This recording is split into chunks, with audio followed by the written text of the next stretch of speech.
chat. Oh my God.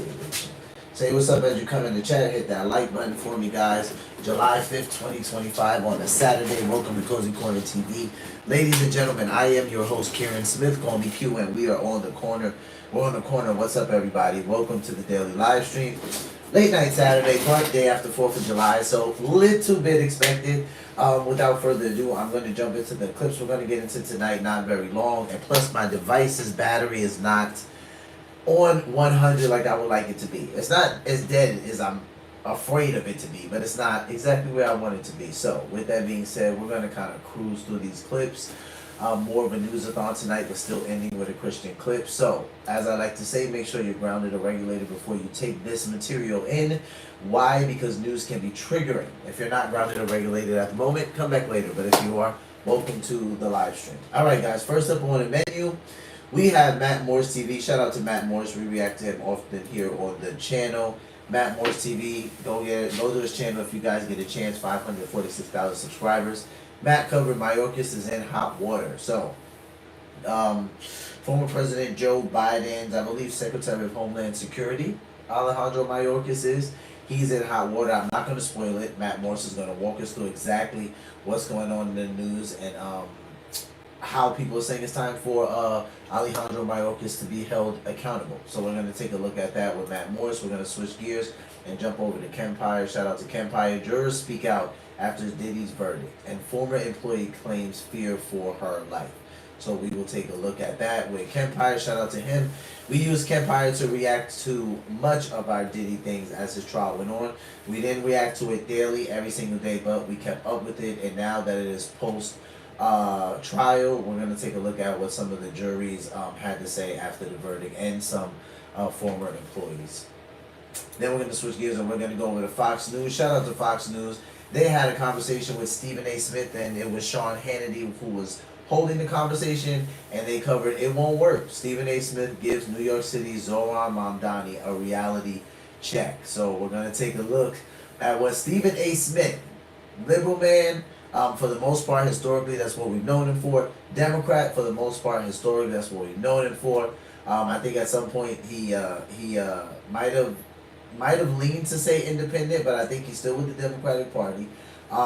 Interesting being selected right now lightly for a potential 2028 presidential candidate, which I think that's going to play out extremely interesting. But we're going to see what Stephen A. Smith had to say about Zoran Mmdani's policies and how they will not work in New York. And then we'll end the live stream with a clip from Cliff Buell. Shout out to Cliff Buell, YouTube content creator that focuses on Christian content. His title today is Did You Know This About Judas? So we're going to take a look at one of Jesus' 12 disciples, the one named Judas, before he ceased to be with them. And some things that's noticed in the Bible about Judas that, you know, some people tend to overlook. Nothing major, something pretty small, but just some things that are overlooked they pointed out, which I thought was pretty cool. Alright guys, so without further ado, we're going to jump into the first clip of the live stream. As you come to the live stream, hit that like button for me. Say where you're watching from. Say what's up in the chat for a shout out. Alright guys, let's listen to the first clip. Ladies and gentlemen. And here we have Matt Morris TV, and he covered Mayorkas is in hot water. Ladies and gentlemen, President Trump has just dropped an absolute bombshell on Joe Biden's former Secretary of Homeland Security, Alejandro Mayorkas. And so now, let's just say that Mayorkas is sweating bullets. Now, as many of you know, as Secretary of Homeland Security, Mayorkas directly oversaw the 4-year-long invasion of our country, during which approximately 21 million illegal aliens came flooding in across our southern border. And so that is why President Trump just had this to say. Take a look. Why hasn't he been arrested yet? That's a reporter asking President Trump. Made deliberately for the past 4 years, and so people want accountability. It's great to see that the border is secured, and it's great to see the state level cooperation. But I guess I would ask you, why hasn't he been held accountable anyway? Really? You know, pardons were given out by to many people, and they shouldn't have been given out. Like the Unselect Committee of Political Thugs was given a pardon because they destroyed all of the information from 2 years of hearings. And they should be arrested, but they were given pardons. Was he given a pardon, Mayorkas? Was he not? I don't believe so. Well, I'd take a look at that one, because is beyond incompetence. Something had to be done. Now, with that being said, he took orders from other people, and he was really doing the orders. And you could say he was very loyal to them because it must have been very hard for him to stand up and sit up and talk about what he allowed to happen to this country and be serious about it. So he was given orders. If he wasn't given a pardon, I could see looking at that. Why don't you take a look at it? He was impeached, but yeah, it was just a fake impeachment. It was a fake impeachment. Why don't you take a look at it? I think he was so bad. They were all so bad. Look, it was the worst president in the history of our country. We've had some bad ones, but he was the worst president. But somebody told Mayorkas to do that, and he followed orders, but that doesn't necessarily hold him harmless. So take a look at it. Very good question, actually. Thank you. Don't settle for less. Here's what others are doing to fix missing and broken teeth. The company everyone has been raving about is called Nuvia, with thousands of 5-star reviews and a 99.13% success rate to back it up. It's no wonder Nuvia is the clear choice for thousands of patients nationwide. And that's not even the best part. It takes them only 24 hours to eliminate the problem And so, ladies and gentlemen, there you have it. President Trump has officially fixated on open borders. And so, ladies and gentlemen, there you have it. President Trump has officially... Mayorkas to do that, and he followed orders, but that doesn't necessarily hold him harmless. So take a look at it. Very good question, actually. Thank you. And so, ladies and gentlemen, there you have it. President Trump has officially fixated on open border Mayorkas. Now, folks, keep in mind that Mayorkas never actually received a presidential pardon from Joe Biden, or whoever was operating Joe Biden's auto pen, that is, which means that he could be tried and convicted of a federal crime relating to his catastrophically bad handling of the southern border. But okay, here's a good question. Given the thousands of people that Joe Biden pardoned, why did Mayorkas never get one? Well, of course, this is all within the realm of speculation and hearsay, but numerous Democrat sources have indicated that Joe Biden was actually upset with Mayorkas and Kamala Harris's catastrophic handling of the southern border, meaning that Kamala Harris and Mayorkas may have actually worked in tandem to undermine Joe Biden, intentionally opening up the border, while that may not have been what Joe Biden himself even wanted. But now, folks, Mayorkas has actually been confronted once before about his catastrophically terrible handling of the southern border, and I want you all to take a look at that. But first, I do want to say real fast that if you guys enjoy the daily news updates, please consider subscribing to the channel because it really does help. Shout out to Matt Morse. But okay, folks, take a look at this exchange between Mayorkas and Republican Senator Josh Hawley from the middle of 2023. Let it play. Frankly, Mr. Secretary, I think that your performance is despicable. And I think the fact that you are not willing to provide answers to this committee is absolutely atrocious. Mr. Chairman, may I? If you'd like to have a minute to respond, you will. I would, and I'm not sure I'll limit it to 60 seconds. That's fine. Number one, what I found despicable is the implication that this language, tremendously odious, actually it could be emblematic of the sentiments of the 260,000 men and women of the Department of Homeland Security. Number one. Number two, Senator Hawley takes an adversarial approach to me in this question, and perhaps he doesn't know my own background. Perhaps he does not know that I am the child of a Holocaust survivor. Perhaps he does not know that my mother lost almost all her family at the hands of the Nazis. And so I find his adversarial tone to be entirely misplaced. Adversarial tone. I find it to be disrespectful of me and my heritage. And I do not expect an apology, but I did want to say what I just articulated. And so, folks, yeah. As you can see, Mayorkas will do and say anything in order to avoid taking accountability for his own catastrophically terrible handling of the southern border, even if it means totally deflecting to talk about his mom, who allegedly survived the Holocaust, which has absolutely nothing to do with any of this. Oh my God. But so, folks, what do you say we move along and talk about what really went on down there on the southern border under Mayorkas' leadership? The truth is, Mayorkas' border policies were a deliberate and intentional betrayal of America, intentionally allowing millions of illegal aliens to invade the country across the southern border. And as we also now know, Mayorkas has previously lied to Congress under oath, claiming he had, quote, operational control of the southern border, which we now know was a complete and total That falsehood. wasn't true. And so, ladies and gentlemen, what all of this means is that President Trump has a pretty good case in favor of imprisoning Alejandro Mayorkas. But you know what? Take a listen to what President Trump himself had to say just the other day. It's interesting. It almost seems like did Joe Biden do this on purpose to Mayorkas? Because so many people got pardons and Mayorkas didn't get one. And now we see all of this falling back. So earlier in the video, Matt said that there was a rumor that Joe Biden was upset with Kamala Harris and Alejandro Mayorkas because of the way that they ran the border. So if any of that is true, the question therein lies: why didn't Mayorkas receive a pardon like everyone else did? Now he's on the chopping block because after that reporter asked the question, we see President Trump say, "I'll look into that. Like, I'll take a look at that if Mayorkas didn't actually get a pardon." So I'm like, oh man, he's about to go on the chopping block. About the current state of the southern border. Take a look. Breaking news. The number one cause of heart attacks and strokes isn't hypertension. It isn't cholesterol. Too much. With the help of those incredible Border Patrol agents, we now have the lowest level of daily border crossings ever recorded. As you know, last month, the month of May, just got released 2 days ago, the number of illegal aliens into the United States was zero. Even I find it hard to believe that. Somebody must have gotten that, I think. I don't know, but they say zero. The people that count them, radical left Democrats. So when a radical left Democrat tells me it's zero, I believe him. But there's still much work to do. In the 4 years before he took office, Joe Biden allowed 21 million people, that's a minimum.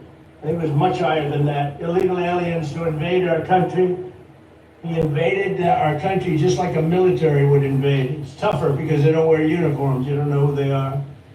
More than the populations of New York City, Los Angeles, Chicago, Houston, Phoenix, and Philadelphia combined. That's what came into our country from prisons, from mental institutions, from street gangs, drug dealers. Disgusting. This enormous country-destroying invasion has swamped communities nationwide with massive crime, crippling costs, and burdens far beyond what any nation could withstand. No nation could withstand what we did. And we're in the process of doing it, but we have some great people doing it now, and you see them up here with me.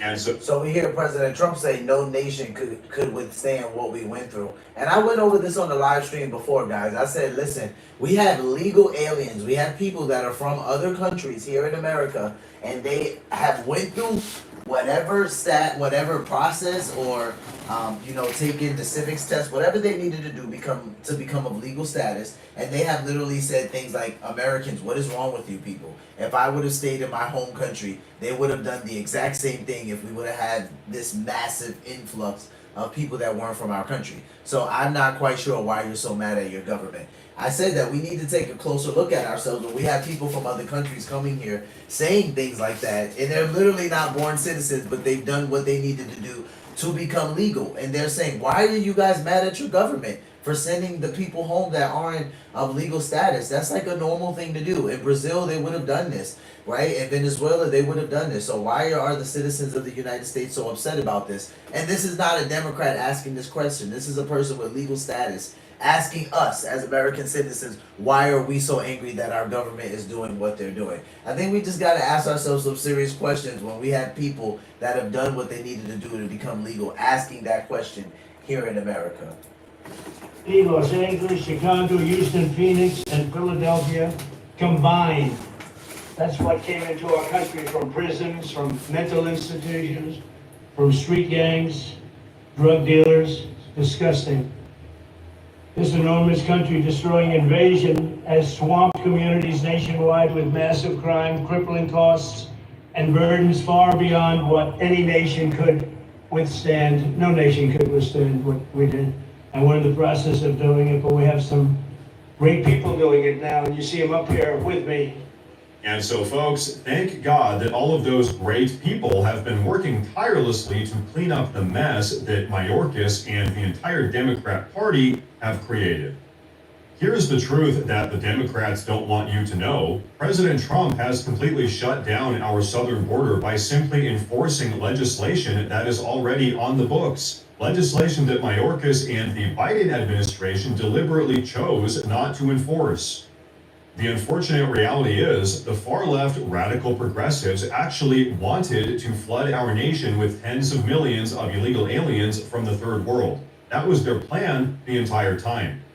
And they wanted to do this because they've realized that their radically progressive political platform is so incredibly unpopular with the American electorate that they figured they could just replace the American electorate with tens of millions of illegal aliens. But so, ladies and gentlemen, now that President Trump is back in the White House, I think it's safe to say that the Democrats' plan is done. Now, ladies and gentlemen, before we wrap up, I do want to say real quick that we officially have a more... Shout out to Matt Moore's News. You guys can check that out on Facebook. Shout out to you, Matt. Yeah, so Mayorkas it looks like Mayorkas is on the chopping block. It looks like he is. And you know what?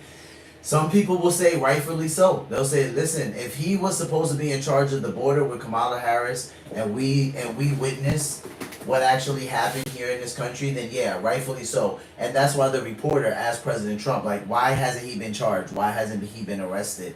Mind you, there are people that have asked this question about Kamala Harris and Joe Biden themselves, right? What happened to this 500,000 children that went missing? How is it that this president and this vice president is not getting any questions asked to them? So I think that this is very interesting that people are coming out and they're being honest and they're saying like, hey, something's wrong here and we're wondering why there hasn't been any charges brought forth yet, right? Because let the shoe be on the other foot, right? Oh, President Trump would have already probably been in court 1,000,000 times over, just like we saw exactly what was happening when they was trying to forbid him from even winning, right? So now some people will come on and they'll say, oh no, you're hyper-conservative, Q, like we can already tell you're in support of President Trump. Listen, whether I'm in support of President Trump or not, you literally would be blind to act like you didn't see how much they was trying to prosecute this man so he couldn't become president. Even people that didn't like him started to notice this. And I was like, they're stupid. You had news anchors saying they're going to walk Donald Trump into the presidency. And that's exactly what they did. Because they were being so overzealous, trying to make sure that the man got locked up and went to prison. All right, so before we go over to Kempire, which is going to update us post Diddy trial, we're going to shoot over to Fox News where we have a conversation with Sean Hannity and Stephen A. Smith, and they are talking about Zohran Mamdani. If you guys aren't familiar with who he is the candidate that just surpassed Andrew Cuomo in the seat in the mayoral race seat for New York City. Completely shocking to a lot of people. I don't think some of it I think is because how young he is. Others it's because of how extreme his policy is. I'm not gonna lie, he's a little high and to the left. He wants free everything in New York City. As a born native of New York City, I don't know what reality this guy's living in, if it's one at all. There's no way everything free in New York's gonna work. I've said it on the live stream already. I'm like, this dude's gonna take New York back to the 70s. Now that's my humble opinion. Some people like him. You know, we saw him on a float in New York City with AOC.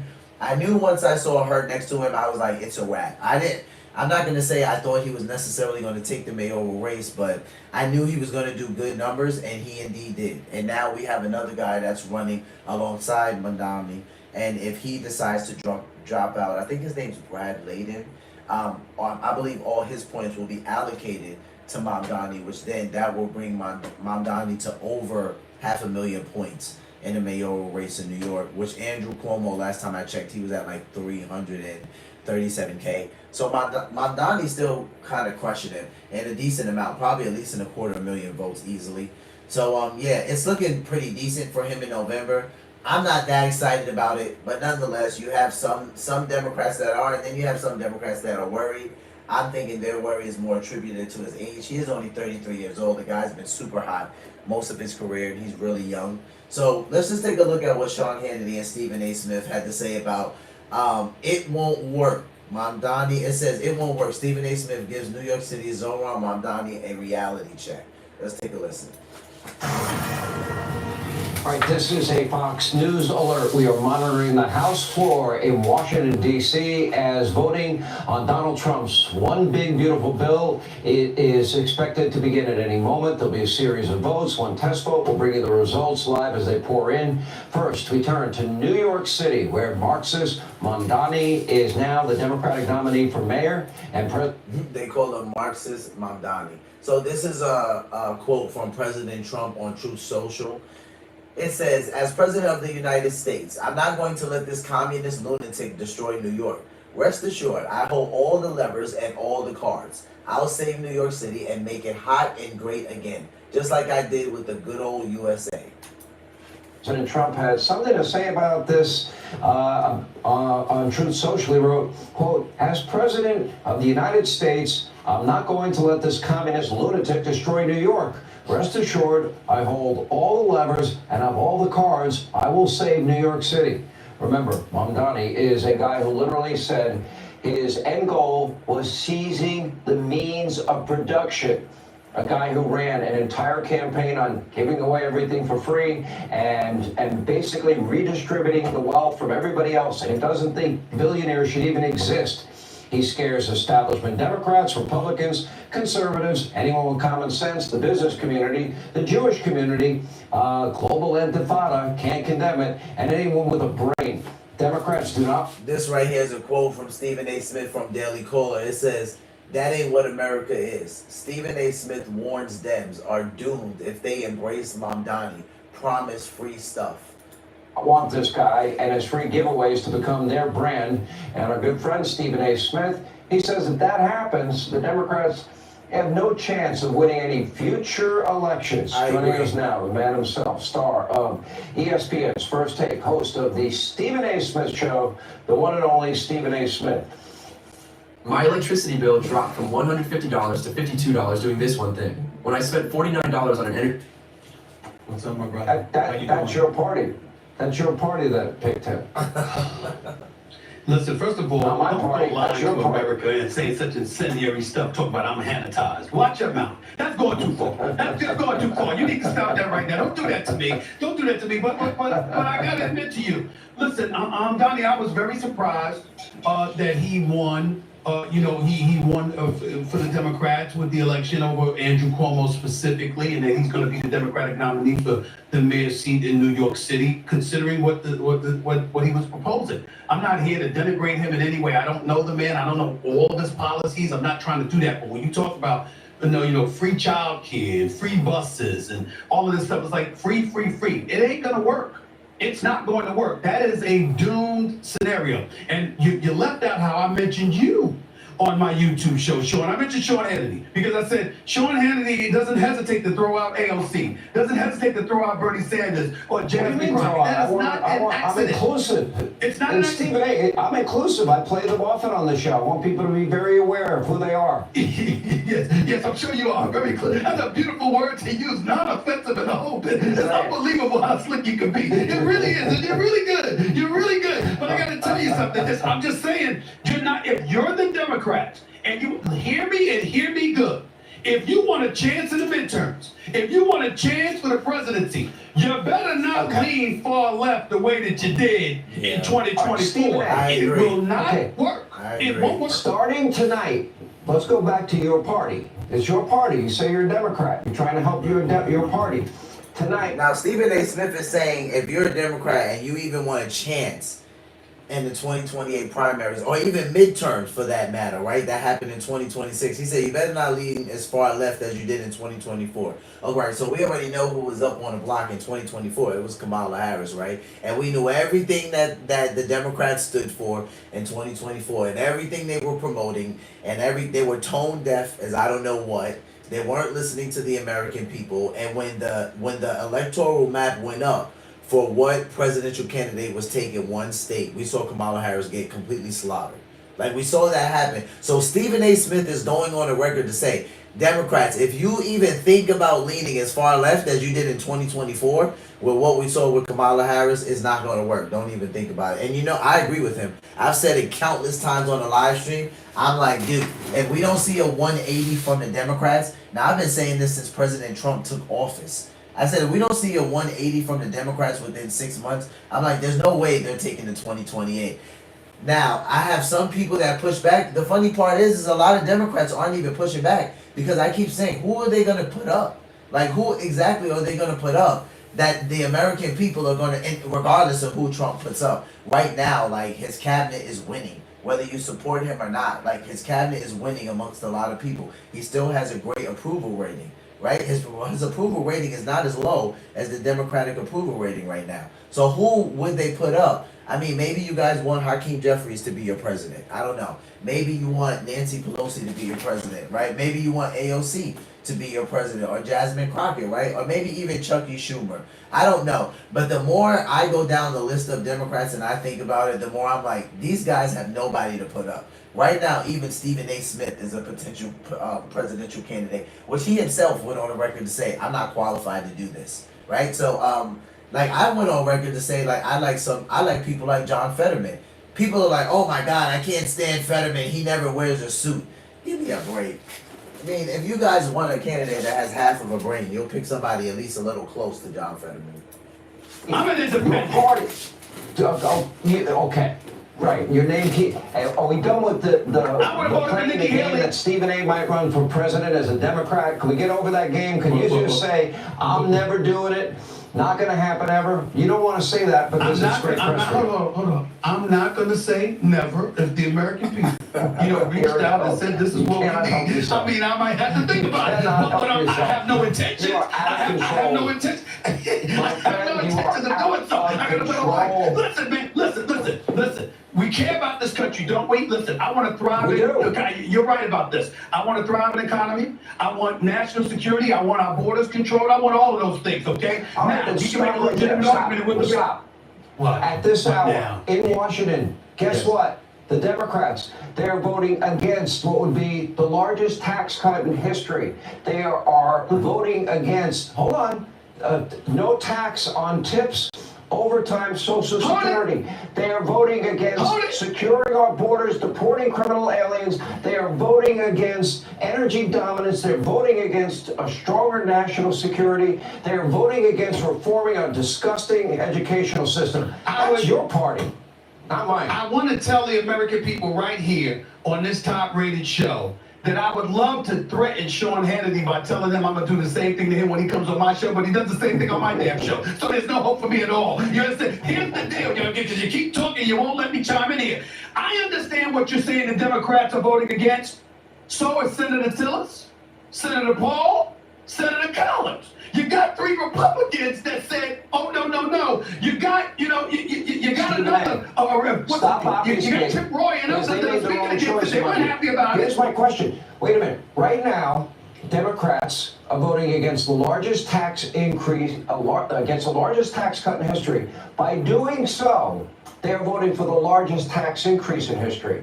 They are voting against hardworking men and women. No tax on tips, no tax on overtime, no tax on Social Security. Hold on. They're voting for more open borders after the disaster of Biden and Harris. They're voting for weak national defense. They are voting against higher energy prices. That's what they're voting for tonight, Stephen A. That's in that bill. What they're saying, however, is that whether it's the bipartisan Congressional Budget Office speculated that $3.3 trillion in debt is going to be accumulated over the next few years, whether it's Rand Paul and others saying that the number's going to be around $10 trillion over the next several years. You have people that are concerned about our national debt, which is already includes $37 trillion. That makes sense. Hold on. I will tell you this. Got something that's going to put a smile on your face. Now, I heard the Democrats complaining about the increase in Medicare and all of that stuff. My boy Jeff, who you spoke to on the phone, my buddy, a few months ago. Remember him? He texted me to say, Hannity is right.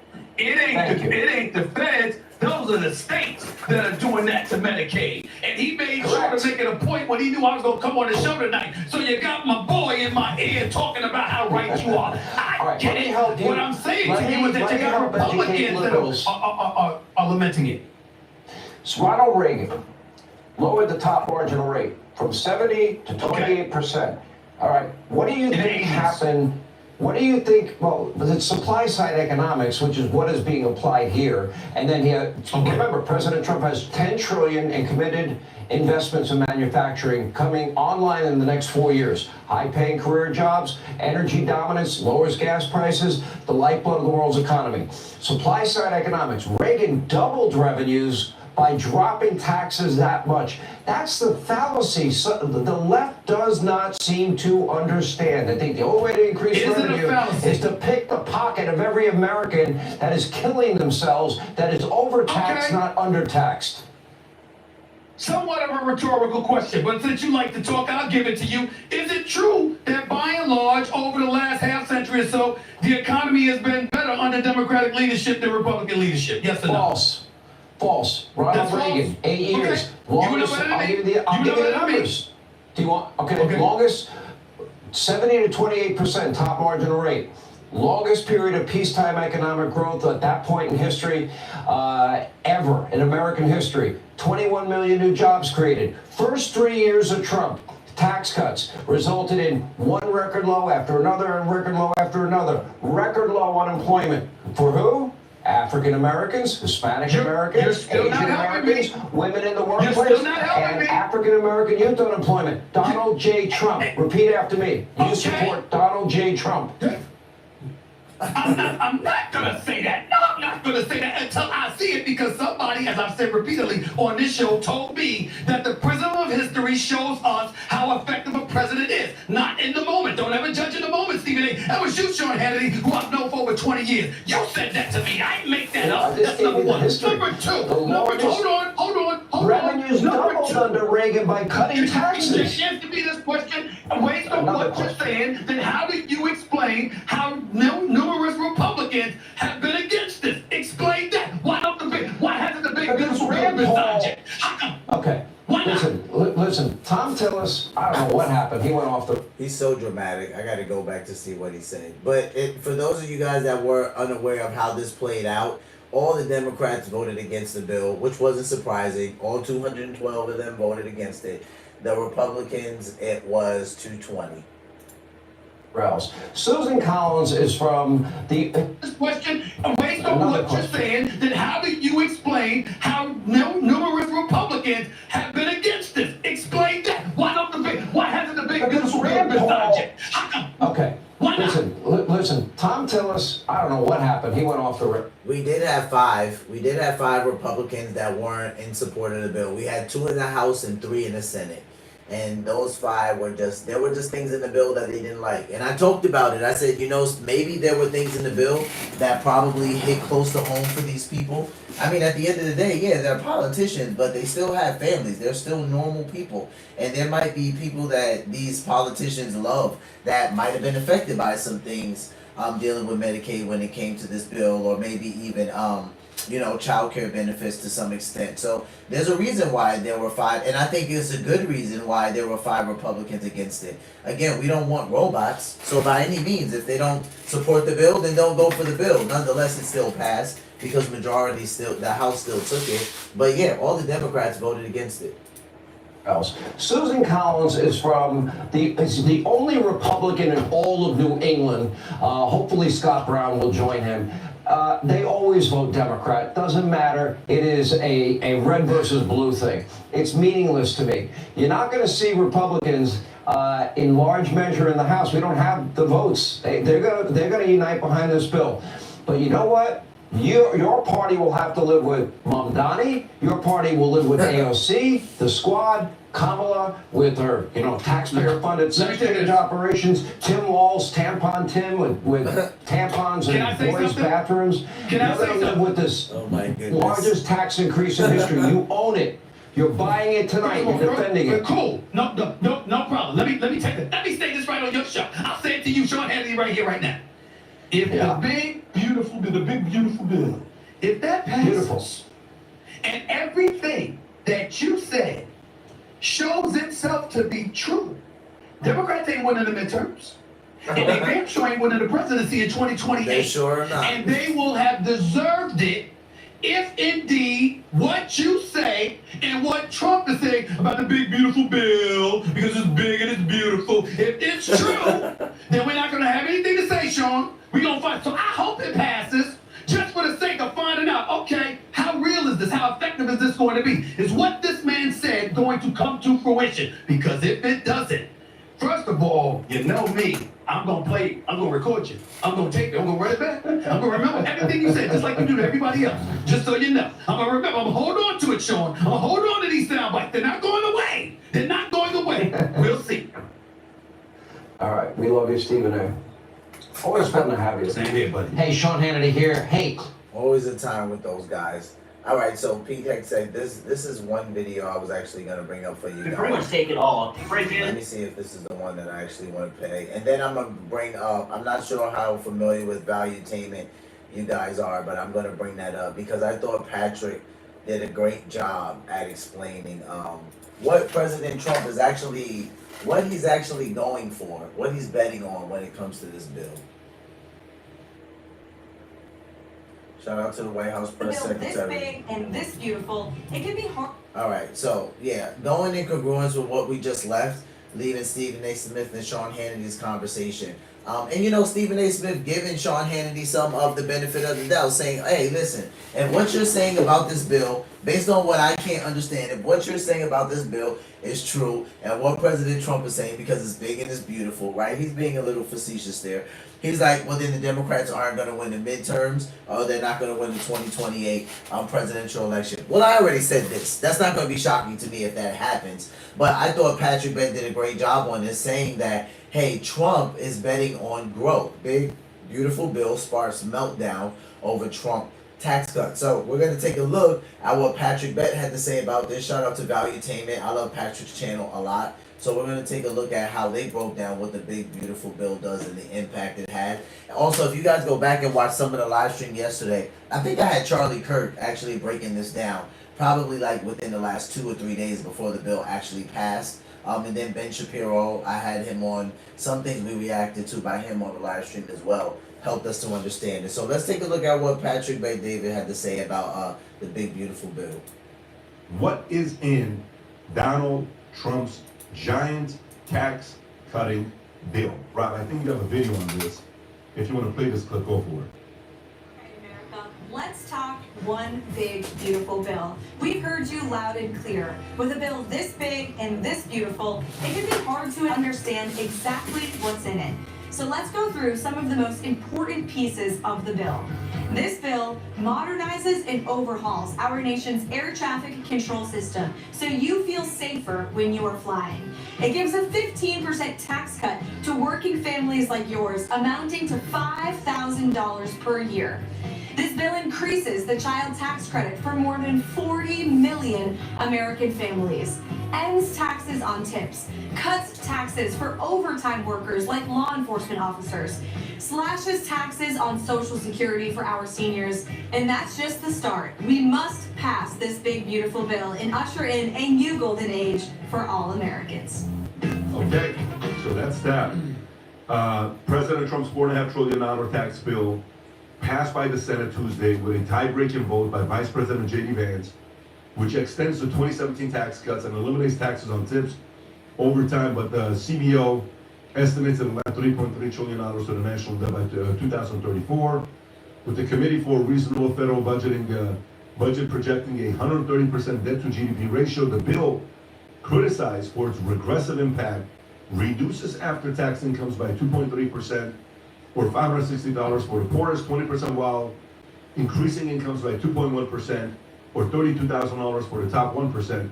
Tom, what do you see in this bill that just passed? So I see a couple things here, and I like to get past the numbers and the headlines and get to what is really the numbers in the wallets. So they were saying, oh, it's going to reduce after-tax income by 2.3% or $560 for the poorest. Wait a minute. $560 a year is $47 a month, $46 a month. Okay, so that's $10 a week. Okay, well, a poor person, $10 is $10, but it's not like you're taking $3,000-$4,000 off of it, number one. Number two, the president is betting on growth and putting things in. So let me explain how this works. If you've ever been working for a business, it could be a small business or it could be a big business, around November, Pat, you do this. You tell people to get together, hey, we need to do the budgets for next year. And it's not a wish list. It's a fact-based analysis of what do you need in your department to do this, this, and this so that we can meet our 15% growth. Okay, fine. Well, guess what? The president is betting he's going to get growth. Well, same way that a business owner would say, okay, Vinny, I'll let you hire one more person in your department because we're hiring it assuming we're going to get about 15% growth next year. Yeah. So we're going to be able to cover that, and that person is going to help us with that growth. It's a very simple thing. So the president is betting on growth. That's what's in here. And he's keeping his promise to eliminate taxes and tips on overtime. That will help, people working in the hospitality industry. He's extending the tax cuts. He's keeping that promise. And I don't understand how the mainstream media can say, oh, we're so worried about Newark Airport. It's so unsafe. We're limiting flights. Do you remember Easter weekend, Pat, in Newark Airport? Remember they were saying, oh my gosh, we have to stop half of Newark Airport. Yep. Everybody's traveling Good Friday, especially here in the Northeast where there's so many Catholic people. Oh my gosh, air traffic control, what a problem. And now he comes out, one of the things in the big, beautiful bill is to overhaul air traffic control. Suddenly, I ordered 200 hand-forged knives to my dorm room and built a Wix website to sell them. He's spending us into the poorhouse, right? Wrong. Look, I understand the concerns people have about the spending, especially the healthcare spending. But you have to remember, he's talking about the Medicare cuts, but Medicaid cuts. But the Medicaid restrictions comes handcuffed to, you gotta work 20 hours a week. Oh, remember that? We talked about this almost immediately after the inauguration when he said, hey, Medicaid changes are gonna come with the requirement to work a little bit. Yep. And we all talked about it on this podcast and said, well, wait a minute, that's not 40 hours a week, it's not 50 hours a week. Can you figure out how to work 10 hours a week, 40 hours a month, and then we'll figure out something on Medicaid? So I see both sides of it. If the growth doesn't come true and the Medicaid spending just happens and they're raising the debt ceiling, then yes, it's gonna add to debt. But the president is saying, just like he said on the tariffs, you've gotta trust me, and now we've got tens of billions of dollars of tariff revenue. He's betting on growth. Here's the clip I want you to watch. It has to do with the bill. Go for it, Rob. What we are saying is that if you are able-bodied and working age, you need to be either working or seeking work in order to receive Medicaid. That is common sense. In other words, if you're a 32-year-old guy, you cannot sit on your couch and smoke weed all day and expect taxpayers to fit your Medicaid bill. That's wrong. That's something the majority of Americans have. See, this is where the Republicans can come off distasteful to people. You see, guys, it doesn't matter whether you can be conservative leaning. I think you just need to have common sense and grace for people. I mean, Brandon Gill, we know he's a Republican from Texas, but I mean, really, Brandon, why is every 32-year-old guy sitting on his couch smoking weed? That's not what every 32-year-old guy is doing. That's that stereotype is wild. But I get it. I get what he's saying. And I do think it does make sense to be working or seeking work in order to have this. And it's not something that is just simply handed to you. Yes, I do agree with that to some extent. You have people who fight back and they say, well, listen, people deserve the right to have this if they get sick, if something goes wrong. And, I don't totally disagree with that. But what they're pushing back on is that's why they say you're either working or seeking work, right? Like some people aren't even seeking work. Like they aren't even out there looking. Agree with Republicans on. We're also saying that if you're an illegal alien and you shouldn't be in this country to begin with, you should be deported, you shouldn't be getting taxpayer subsidized Medicaid. That's what we're looking at. We're looking at expanding eligibility checks so that whenever somebody shouldn't be on Medicaid anymore, that we take them off. These are the common sense solutions that we're putting into this big, beautiful bill. And these are the things that Democrats are against. Very common sense, Ben. Your thoughts? Yeah, well, I mean, listen, anytime the Democrats are on MSNBC, CNN, and they're calling it the big bad bill, that's what they're saying, and they want people to be melting all down over it. They want Hey, the 1100, shout out to you. Appreciate you. Hit that like button for me, boss. Don't forget to subscribe. Cutting Medicaid. No more free stuff. Yeah, it's weird because, and by the way, these are the three cuts. So one, like he said, illegal immigrants don't get free health care on our dime. That's it.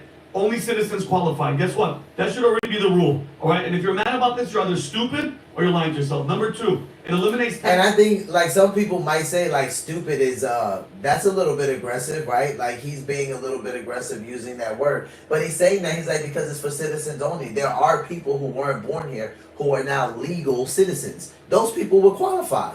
Right? He's talking about people that come into the country and never take the time to do the right thing and become of legal status. He's like, okay, no, you're not going to get it. And he's saying if you don't understand that, you're either stupid or something's wrong with you. Because he's saying like these people are getting something that's absolutely free on the American taxpayers' dollars, and you should have a problem with that. That's it. Only citizens qualify. Guess what? That should already be the rule. All right. And if you're mad about this, you're either stupid or you're lying to yourself. Number two, it eliminates taxpayer bailouts for unpaid hospital bills, aka bad debt. So right now, if someone with Medicaid skips out on their bill, guess what we have to do as American citizens? We pay 65% of it. That means hospitals jack up the prices on purpose, knowing that we, the taxpayer, are going to put the tab. Yeah. And then the third cut that the Democrats are losing their mind, are saying, excuse me, hospitals can't change Medicare or Medicaid, can't charge them more than they charge private insurance or cash customers. Simple and fair, which saves us $148 billion.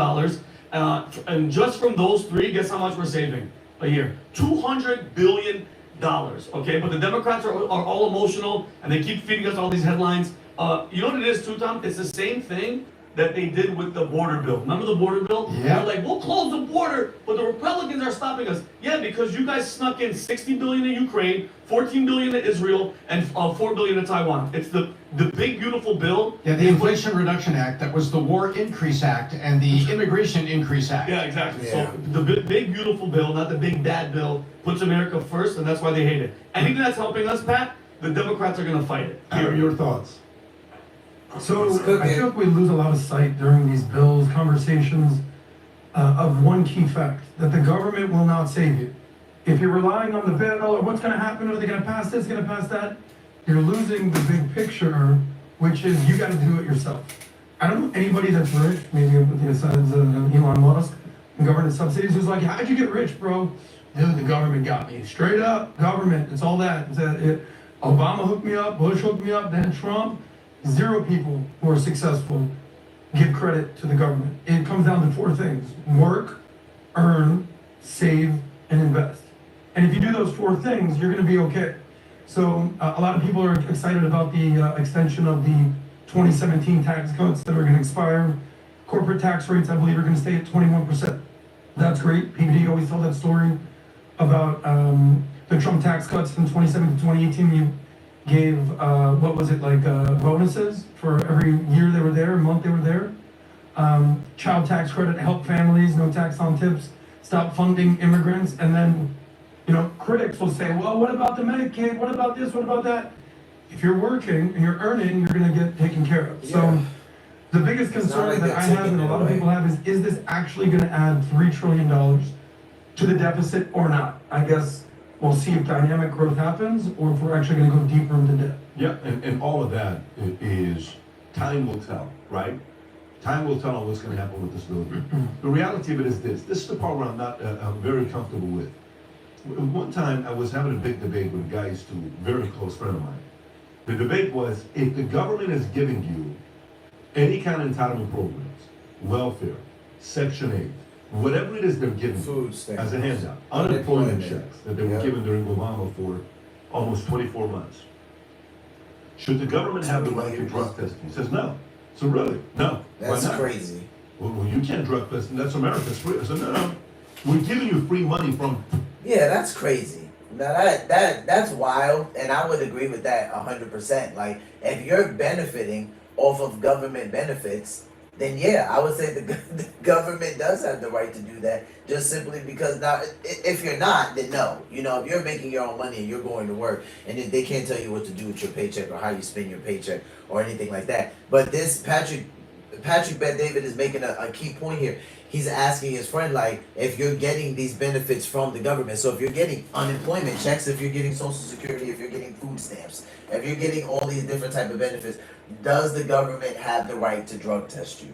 I mean, I'm curious, what do you guys think? Do you guys think the government has the right to drug test you? Now, some people will say, like, I don't want the government in my business. They don't have the right to dip in my business and do that. And I would totally agree with you. But if you're receiving governmental benefits, at that point, do you guys feel like the government has the right to drug test somebody that's receiving food stamps or unemployment check or, you know, welfare check or anything like that? Taxpayers, from workers. Workers are paying you the money. Yeah. Whatever it is they're giving you as a handout, unemployment checks that they were given during Obama for almost 24 months. 2 years of unemployment checks is wild. That's crazy. I didn't even know that, but yeah, unemployment's not a thing for me. But I'm just saying, like thank God right now in my life it's happened, but not for a long period of time, very short. Because I actually am a person that doesn't like to receive benefits from the government. I actually hate that stuff. But this what Patrick Bet David is saying. 2 years of unemployment checks is wild. Handout, unemployment checks that they were given during Obama for almost 24 months. Should the government have the right to drug test you? He says no. So really, no. Why not? Well, you can't drug test, and that's America. It's free. I said, no. We're giving you free money from taxpayers, from workers. Workers are paying you the money. We almost have to replace the word taxpayers to the American people. Yeah. We got to stop saying the government's paying you. The government's paying you. No. The American people are paying you. So American people, you got kids. If a kid after 18 years old lives in your house and does nothing for you. I've lost a couple by accident, and a couple of them would need to be told. And now the rest of them. In return. No. The American people are paying you. So American people, you got kids. If a kid after 18 years old lives in your house and does nothing for you, in return, rent-free, no chores, doesn't clean the bed, you're either a terrible parent or your kid's a freeloader. No parent's gonna sit there and be okay with that. If you are, you're raising somebody that's gonna have those habits, grow into wanting the government to take care of them and American people to take care of them. Mind you, they're gonna be a horrible wife or husband. I'm very comfortable with the 20 hours per week. I am very comfortable with any of that stuff. I would even add drug tests and all the other things to it. If you're not taking care of yourself and your life and your health, why should the American people pay you anything? Nothing. You can make better decisions in your life. Maybe you make better decisions in your life. You know, you have a higher likelihood of good things happening to you. But Tom, I'm going to give you the last word here on this topic before we, because I feel like you want to say something. No, let's remember that Medicaid is a state problem, and the federal government is cleaning up the mess of the state. And let me give you one example. Our good friend Gavin Newsom. I wish he could come and sit right here. I'd love for him to come sit right here and talk about this and say, look, dude, you took Medicaid in California, and the first thing you did is you took the current budget, which couldn't be expanded because you only had so much money in the bucket. Then you said, more of you can get Medicaid. More of you that are just got here, you know, illegal aliens, you can get Medicaid. And then secretly, he and the state assembly, remember they got together and they spent the money on other things? And then he went crying to the federal government, oh, my California Medicaid bucket is empty. Well, of course it's empty. You said that more people could put their ladle in the bucket, and then you drilled a hole in the bottle bucket and drained it off to use other things.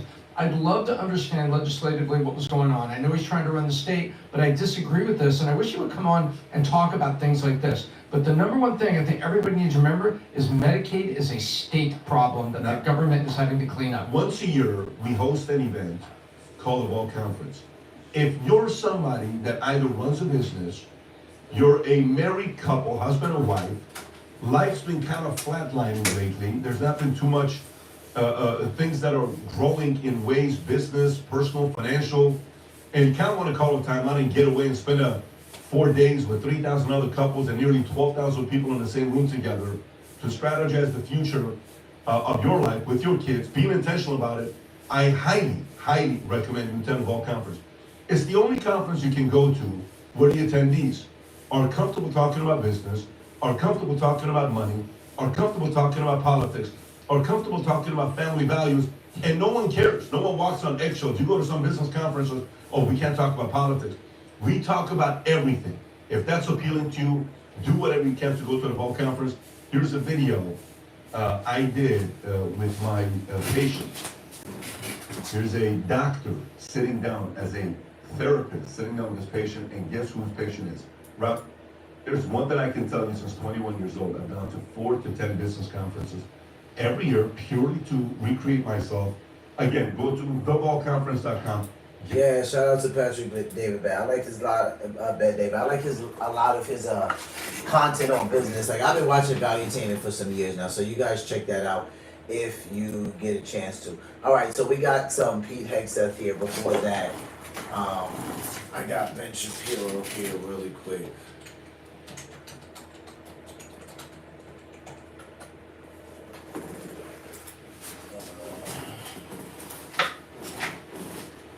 Alrighty, folks. Alright, so we're gonna bring this up right here. I'm not gonna cover the whole thing on Ben's channel. He just has it more in depth than Kempire does. Alrighty, folks. And we've been watching Kempire for some time when it comes to the Diddy trial, but he made a much shorter video, which is fine. I actually like some of the detail Ben Shapiro went into, so we're actually going to use some of this to cover it. Pete Hegseth is actually talking about how his job is to restore the warrior ethos. So we're going to kind of pivot from the conversation talking about the big beautiful bill a little bit. It has passed. As of today, that is old news, meaning that President Trump accomplished what he wanted to accomplish. I said, I was one of the first to say it, small flex based on the president's prediction. He said he wanted to get it done by July 4th. He indeed did get it done by then. Speaker of the House, Mike Johnson, gave him a shout out. A lot of people were very proud that the president was able to accomplish this. So yeah, I said that was a light flex on President Trump's part because he actually got done what he wanted to get done. So we're going to go ahead and watch this clip real quick. Pivot over to Fox News. Pete Hegseth, my job is to restore the warrior ethos. So he's talking a little bit about some of the things he's done as the defense secretary, some things he's accomplished with the military, seeing great numbers since he's been there. So everyone's really proud of that. So let's take a listen. Secretary Hegseth, thank you so much for spending some time with us. We all miss you on our screens all the time. How has this been? This has been a big career change, but you are serving at such an important time right now. Well, it's the honor of a lifetime. It really is. And to get a chance, I wish everybody could have an opportunity at the cabinet level to watch how President Trump operates, how he truly puts America first in every scenario and looks at problem sets from a totally different direction. My job is to revive the warrior ethos inside the military, get back to basics. And so what would I do in a perfect world if I could do that? And that's not how Washington normally works. Usually there's, well, you got to play this game and check this box and go through this protocol. Not under President Trump. It's, hey, how do we fix it as boldly as possible so that the warfighters have what they need and the environment they need to be successful. Thinking tactically, operationally, and strategically. And when you look at what the president's accomplished in just 150 days, he's set the tone for a whole different ballgame for America First. And it's really been an honor to be a part of it. You moved your whole family here. And what I think a lot of us in our family realize is that when you have one person who serves, it's not just that person, it's kind of the whole family. Well, and it's been a family thing from the beginning. I couldn't do this without my wife. She's been right there by my side. Introducing the GE Profile GeoSpring. She's been my rock, but then also, the kids don't know what to think of it, right? They're, I'm just dad to them, but they get to see some neat things, and I hope what they're exposed to inspires them. That's really what I don't want them to think it's so cool they get to see this or ride on this. I want them to see the courage and the honor and the commitment of the men and women who serve. We've seen you at so many different opportunities out working out with the troops. They're, side by side with them. What kind of feedback do you get from them when you're out there doing that? That's amazing. You get honest feedback. Yeah. Which is exactly what I want. Right. It wasn't that long ago that I was in their shoes. Feeling like someone like the Secretary of Defense or the Secretary of the Army, they're so detached they can't understand. And I've tried to close that gap. So I decided to join the Secretary of Defense during one of his workouts with troops at Fort McNair. Just to go on record, those are going to be some hard shoes to fill when Pete Hegseth isn't there anymore. Just as someone who served on active duty in the Marine Corps, for the Secretary of Defense to come out and work out with you, that didn't happen the whole entire time I was on active duty. So those are some big shoes to fill. Like when he's not there and the next set of defense comes in, and this guy's like, yeah, I ain't going on any runs. Like I'm just saying, like Pete Hegseth, he's gonna leave some big shoes to fill with some of the stuff that he's doing. In DC. We've been absolutely killing it, and I said, I can't come here to Fort McNair without a workout with you. So we're going to do a workout, and you guys have changed the standards for the military. That was something when you came in, you talked a lot about. Tell me about that and why that was important to do. You know, we're trying to set the standard and raise the standards, right? I mean, one of the most basic things you can do in the military is do PT in the morning. Yeah. And that's what we're trying to do, get back to basics. And that's why we do this when I travel around and I do PT with the troops all the time. Yeah, we love seeing you do it. If I can do it, you can do it, because, you know, carrying a rucksack or carrying an artillery round or carrying your buddy across the battlefield, it doesn't matter if you're a man or a woman. You just need to be able to meet the standard. And so I have a feeling, you guys watch, come on. She's going to meet the standard. I'm going to struggle today. That's okay. That means we have high standards. Okay, see, you guys are more experienced with this thing than I am. I got one more. Burpees with a bag. Oh my god. There we go. Let's go.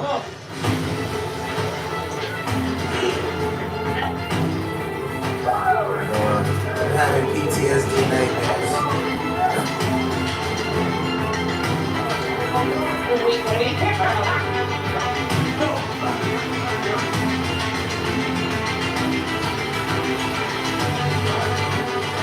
You got it, guys. Almost there.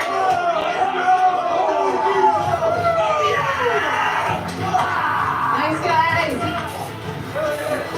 Have to yell Oh my God.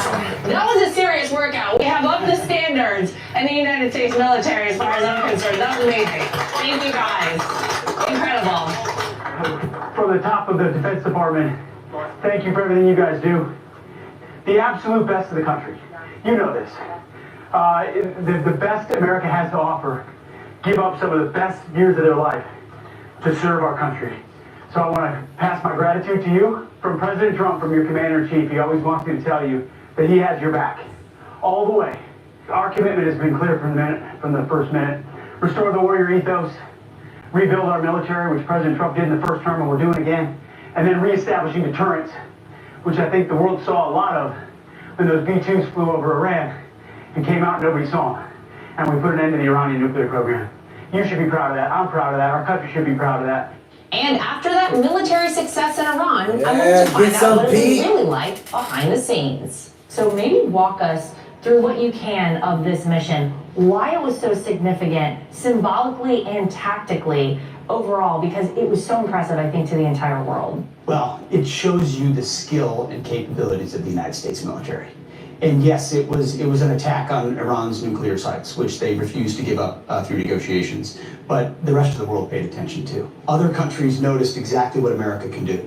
That we can fly halfway around the world, nobody knows about it, and an enemy which, you know, until recently was quite capable, didn't see it and couldn't shoot at it, and their nuclear facilities are destroyed, and our bombers land right back in Missouri 36 hours later. It is one of the most brilliant efforts in our military history. All the love and credit goes to those in uniform who pulled it off. But again, our commander-in-chief set the tone, and now we've got a whole different set of opportunities. You know, you got to see him in a moment that maybe none of us ever will. In this critical time, in the Situation Room, how was that?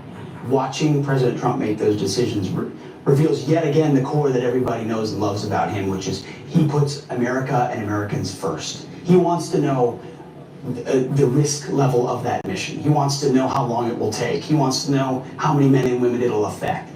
When we thought the strike was going to happen on one of our bases, we had already done everything we could to minimize the manning on those bases, to say we don't want any U.S. casualty. And he said, I want more people off that base. I want every person except the folks shooting the Patriot missiles off that base, because I don't want a U.S. casualty. And once he makes that call, because he knows it's in the best interest of the country, it gives you the clarity to say, okay, let's execute. So there were so many people in the legacy media after this successful strike who seemed to try to downplay it, seemed to try to question the significance of it and whether or not it had actually even been successful. What did you make of that? Well, with every passing day, we're seeing more and more reflections, which we can't reveal, but that indicate with an even greater assessment that we know how devastating the attack was on Iran's nuclear capabilities. It didn't surprise, I know it doesn't surprise you. It's like TDS is in their DNA. They are so deranged by President Trump that they have to find a way to try to undercut him. The media stared at the 3 holes on top of Fordo and said, well, look at those tiny, small, without understanding the devastation underneath, which is why I said if you want an assessment, you're going to need a big shovel, because you're going to need to go deep under that mountain to look at what actually happened. So a little bit of taking a little patience, assessing the actual data is what this moment should be. But President Trump's instinct at the beginning, based on his understanding of what those weapons could do and that they were delivered properly at the right place, he said those places were obliterated, and he was right. The B-2 pilots and the crew. People want to know, can you tell us anything about the crew? We know one of them was a woman. Do we have any playlists? Do we have any snacks, food? What can you tell us? What I do know is it's a different breed of individuals, right? And you have to think about how much training goes into game time. And that's why I think there's been so much excitement and appreciation for what these crews did, because they're the latest iteration of B-2 crews and others, many of which trained for a mission like this for years. I look at them and go, you're a special breed. I couldn't do what you do. I don't know what was in your playlist. I don't know how you slept. I don't know how you went to the bathroom. I want to know those details, and we'll find out.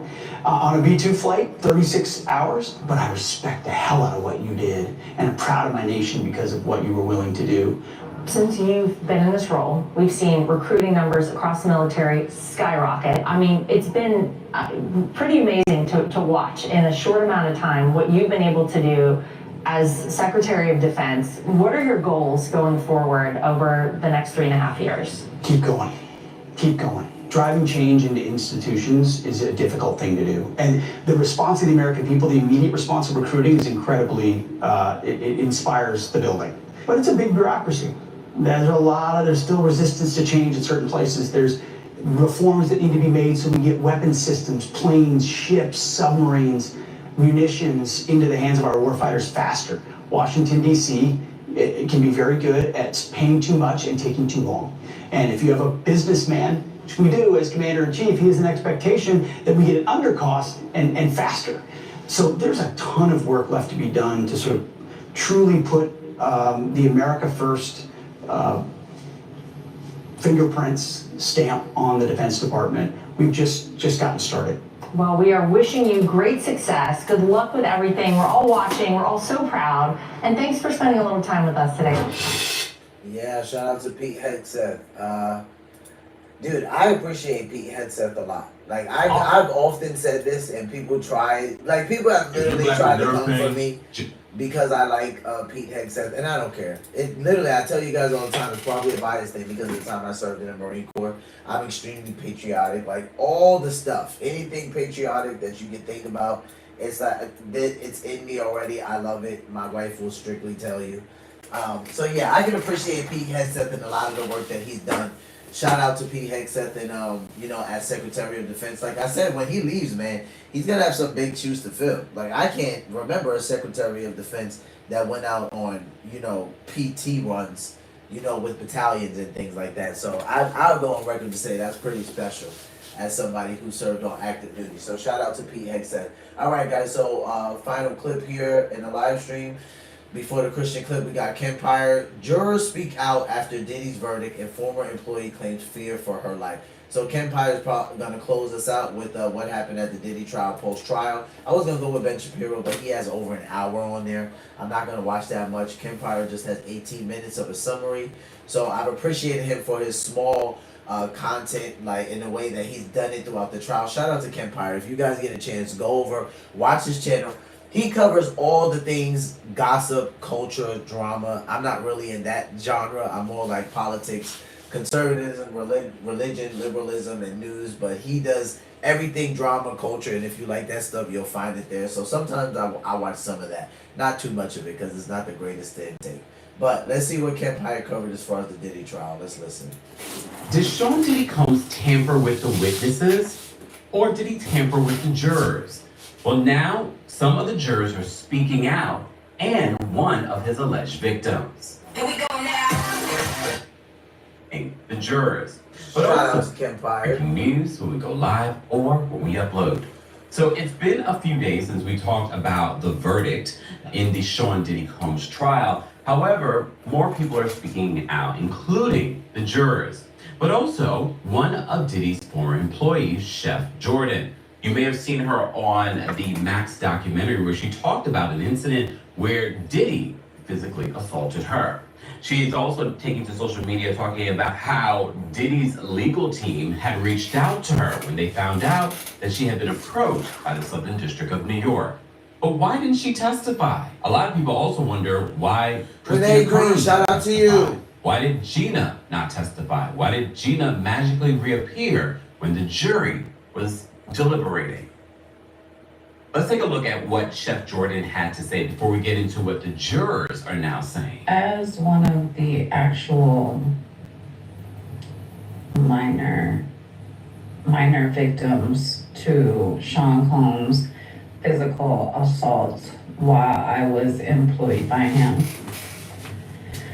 as someone who was a witness to the abuse towards Cassandra Ventura Fine during my time of working for Sean Combs, I would just like to say that this is a grave miscarriage of justice, and I would like to also address that last year on March 20th, I was contacted by the federal government. They showed up at my door with badges. I refused to speak to them because I was terrified. So I was served with a grand jury subpoena that day before they left my home in Atlanta, Georgia. I confided in 3 different people about that visit from the feds. Terrified is actually an understatement. By April 11th of 2024, I was being contacted by Sean Combs' initial lawyer, Aaron Dyer. I have a voicemail that he left and text messages stating that Mr. Combs was aware of the visit from the government and that they would like to extend to cover my legal fees. These are facts. This, in my opinion, was witness tampering. And as you may recall, one of the reasons the Southern District of New York aimed to have bail denied for him multiple times, as you know, he's been denied multiple times even before the trial started, and then recently denied. The judge said, no, you already admitted to domestic violence, which is violence, so you're still a danger to society. I find it interesting, and she shares the text message that was sent by Aaron Dyer, Diddy's attorney. You may also recall Jane, who testified in this case, apparently not only was her rent being paid, her lawyer was being paid by Sean Diddy Combs. You pretty much take it all. Fridges and dishwashers, dressers, drawers, couches, mattresses, bed frames, concrete, things like that. Same day notice or 3 weeks in advance. That's what you get when you hire professionals. It's good to know you're making a difference. We found some paper and cardboard out at the job and we sort through it. Instead of just throwing this stuff in the dirt, you're actually making sure it goes where it needs to go. That's a good thing. You don't have to do any of the moving. It doesn't matter whether it's in your garage, your backyard, front yard. I was supposed to testify this. Her lawyer was being paid by Sean Diddy Combs. That's crazy. I was supposed to testify this year on May 20th. I was in New York. It was announced. It was on CNN that I was supposed to be testifying, and I was pulled because I flipped out on the government. These are also facts. I want to be very clear. As a victim, as a former employee of Sean Combs, I do not feel safe. I am extremely traumatized. I do not know where to go from here. I did submit my own letter to the judge. I stand by everything that I said. I knew that he beat Cassie Ventura fine in 2009. I know that she was dragged from the vehicle, okay? I know that I saw her 2 days later at the London hotel when me and one of his assistants brought her a bag, okay? This was a miscarriage of justice. And beyond any of this, I don't really have anything more to say, and I really don't know where to go from here. Just know that I am terrified and I am traumatized. And it's honestly Kim. So, look, she did provide receipts in regards to what she's saying. First of all, she provided the text message that Aaron Dyer sent her. She says, "Dear Chef Jordan, this is Aaron Dyer. I'm Sean Combs' attorney. I left you a voicemail last week, but wanted to follow up. I have been told you had been contacted by law enforcement and might want an attorney to represent you. Let me know if you want to discuss or have us help with this. Feel free to call or text me anytime at your convenience. Aaron." Already this feels like intimidation. She was on I believe it was the Max documentary, talked about the abuse that she had at the hands of Sean Diddy Combs. Why would she want Sean Diddy Combs as attorney or help in this representation against the government? Already sounds like witness tampering. But it also seems as if Chef Jordan's issue is not just with Diddy, it's also with the government and how this was handled. There were a lot of witnesses apparently on the list to testify, but the government midway through decided not to go with certain witnesses. Not sure exactly their justification for that, but they were keeping the witnesses under seal and they were slowly but surely revealing them during the trial.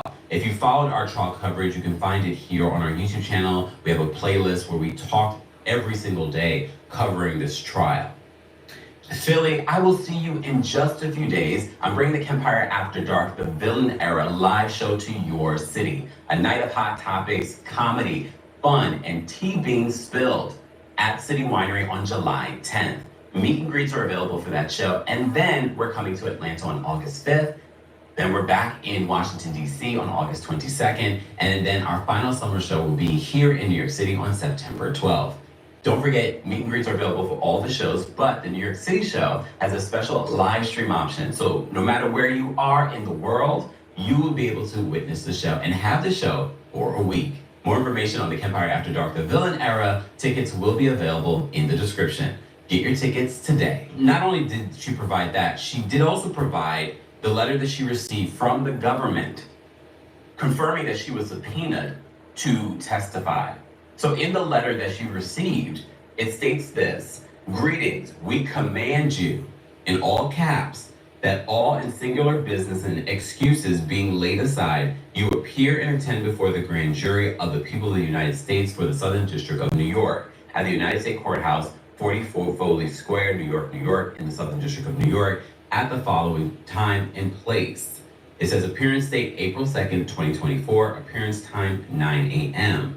to testify and give evidence in regards to an alleged violation of federal law and not to depart the grand jury without leave thereof or of the United States Attorney, and that you bring with you and produce the above time and place the following: journals, notes, photographs, or other records and materials memorializing or related to your employment by Sean Combs, aka P. Diddy, aka Puff Daddy, aka Diddy. Failure to attend and produce any items hereby demanded will constitute contempt of court and will subject you to civil sanctions and criminal penalties, in addition to other penalties of law. Date: New York, New York, March 19th, 2024. At the time, Damian Williams was the acting United States Attorney for the Southern District of New York.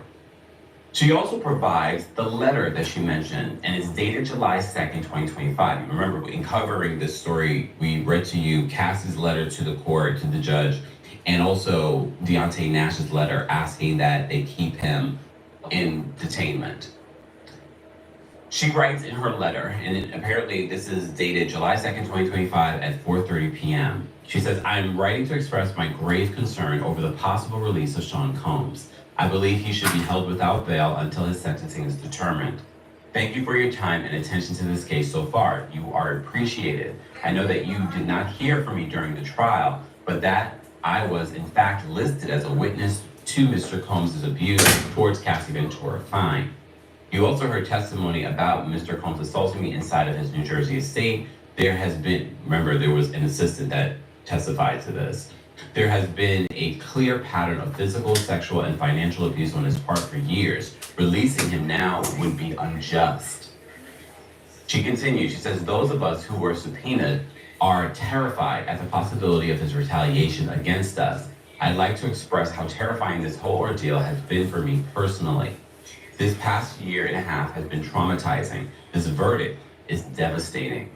His release would be sending a dangerous message to all survivors and victims of these types of crimes.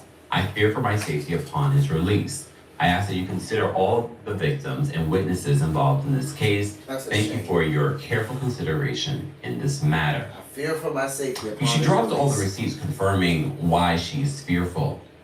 But a lot of people have been speculating when we were first talking about juror number 6 and why he was confused on where he lives. And we also covered the 14-page motion that Diddy's legal team sent to the judge a couple of weekends ago because they wanted to keep this one black male juror on this jury. Again, because it's supposed to be a jury of your peers. It's someone that might be able to look at Sean Diddy Combs and relate to him. However, the judge decided that no, in order to have a fair trial, we need to get rid of this person because if he can't answer basic questions, then he's not going to be able to handle jury deliberations. And we talked about this with Kirsten Brown here on the channel, a prosecutor, in regards to what that looks like and why it would be critical to have someone that is able to be open, honest, and also understand what the job entails. Well, speaking of what the job entails, the jury is now speaking out. And one alternate juror has done an interview. But before we get to what he had to say, let's take a listen to what this news report is saying the jury is speaking out because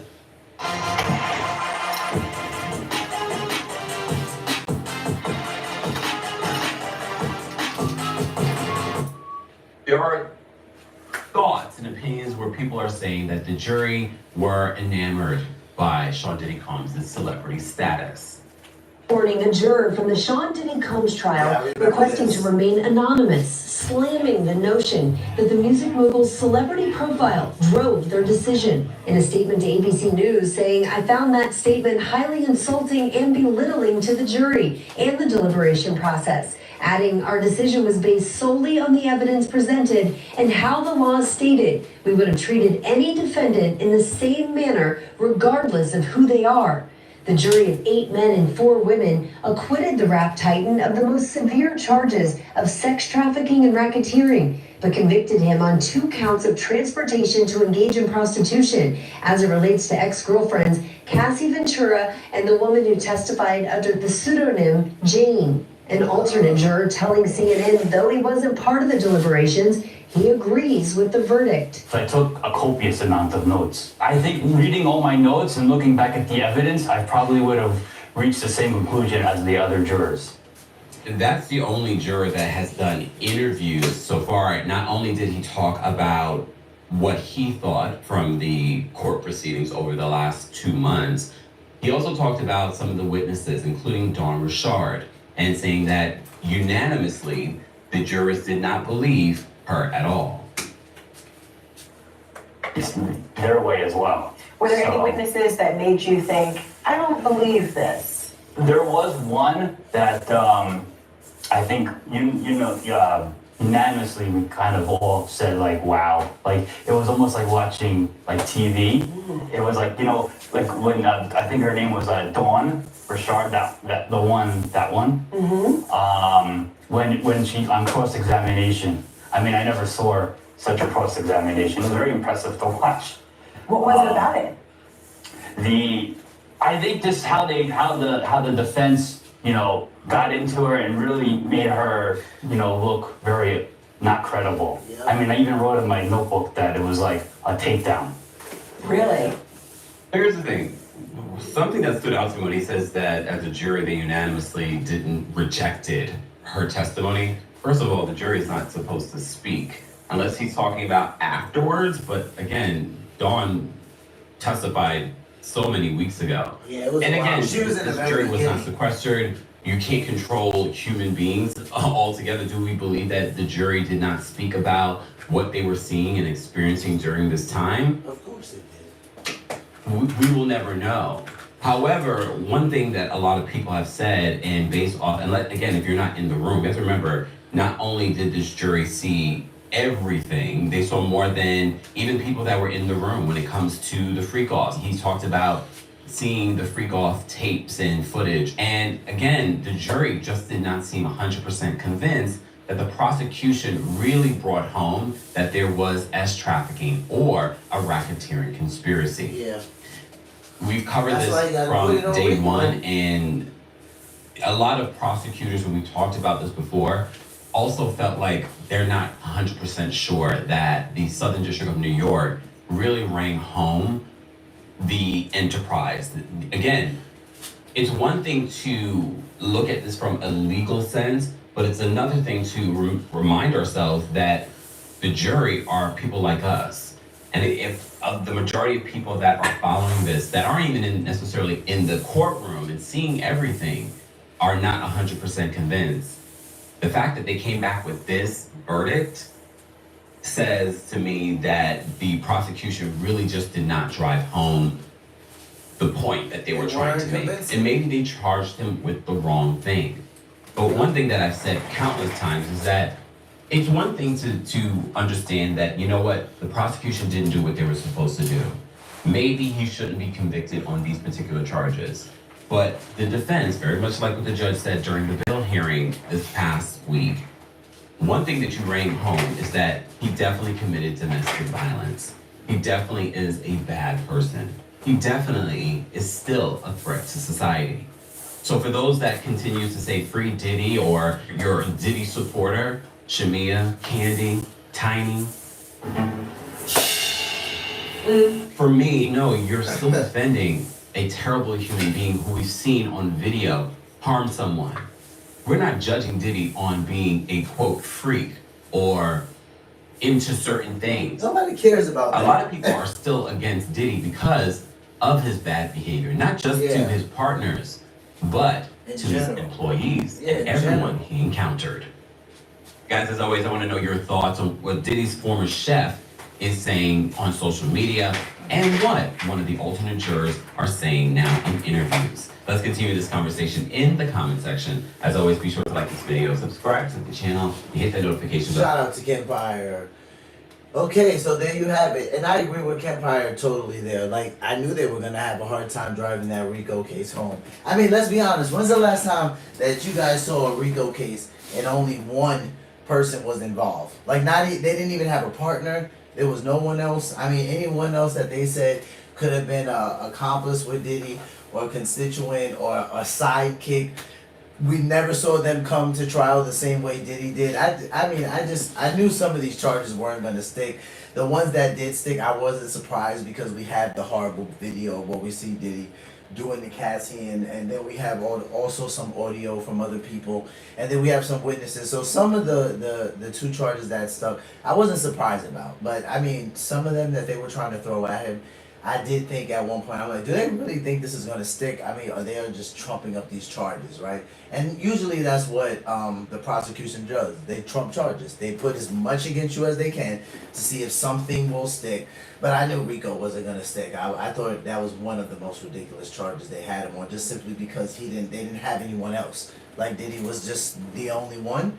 So yeah, okay guys, so switching gears, we're going to end the live stream with a clip from Cliff Buell. Shout out to Cliff Buell, YouTube content creator that focuses on Christian content. Tonight we have, did you know this about Judas? Let's take a listen.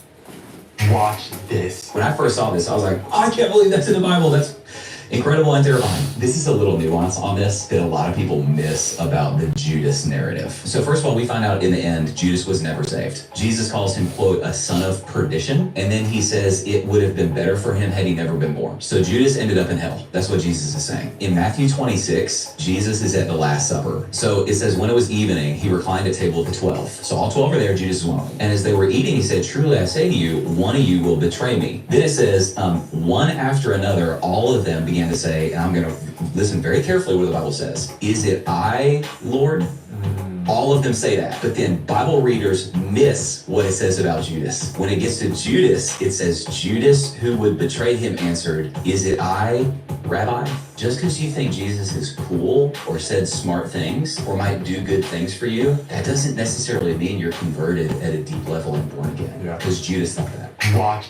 That's crazy. He said because Judas thought that. This is very true. I've heard this school of thought. And it's not just a school of thought. I think there is a biblical stance for what he's saying. Shout out to him. I thought it was an awesome take. A lot of people do miss that, and depending on what translation you read, yeah, Judas does respond as teacher, as rabbi. Some translations, even when you go deeper, and some commentaries say that he's even saying like friend, but in a facetious manner, kind of.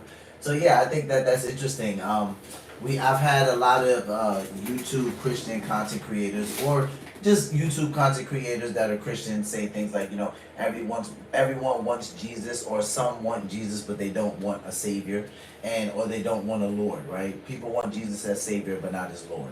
That's what I meant to say. So, and I think that even that statement is very true, and there's biblical grounds for that as well. Everyone doesn't want to call Jesus Lord, and I think that's why amongst the 12, when that question is being asked, we see 11 ask, and we see 11 address him as Lord, and then we see Judas struggle with that and say, Rabbi, is it me? Yeah, just because you think Jesus is cool, doesn't mean you're saved at a deep level. And I think I think that is a struggle for some. I see a lot of people struggle with that question of, salvation. Am I really saved? In this struggle. And I watched a lot of pastors kind of break this down and exegete scripture on this. One pastor that I think actually did the greatest on this, if I'm honest, I really liked John MacArthur's take on this. Now, I get it. I know some people are going to say he's an overzealous Calvinist, but I don't actually think that about John MacArthur. I think he has a great take on scripture. I can see where I could disagree with some things, but overall, I think he has a masterful take on scripture. And he said one of the reasons why people struggle with their own personal salvation is because of sin. Because we sin as human beings, we still sin on a daily basis, and that in itself causes us to have doubts, right? Causes us to wonder, how could we even be worthy of this free gift? So shout out to Cliff for copying this clip and reacting to it and sharing it with us, because I thought it was great. Yeah, I thought it was great, and I thought that was a great catch, because a lot of Bible readers do miss that. All right, guys, so with that being said, I'm going ahead and end the live stream. This is the last live stream of the week. We do not live stream on Sundays, so we will be back on Monday. You guys enjoy the rest of your 4th of July weekend. Be safe, and until next time, take care of yourselves, take care of one another, love yourselves, love one another, and be peaceful. Peace.